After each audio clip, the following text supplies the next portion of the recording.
Шұғыл хабар. Әнші Мөлдір Әуелбекова жол апатына ұшырады. Әнші Мөлдір Әуелбекова жол апатына ұшырағанын айтты, деп хабарлайды Массагет кз тілшісі.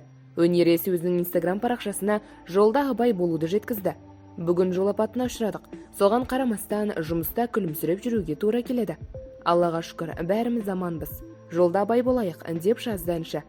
Естеріңізге сала кетейік, осыған дейін Мөлдір Әуелбекова намазға жығылуына кім себепші болғанын ашып айтқан еді. Әкем маған осы жайлы көбірек айта бастаған кезде Алла маған сондай ой салды.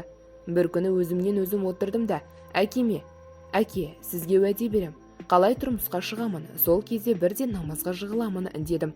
Мен желтоқсан айында тұрмысқа шықтым, ал қаңтардың ең бірінші аптасында намазға жығылдым. Уәдемде тұрдым да намазға жығылдым. Алланың қалауымен намазға келуіме әкем себепші болды, деген болатын Әуелбекова видеода.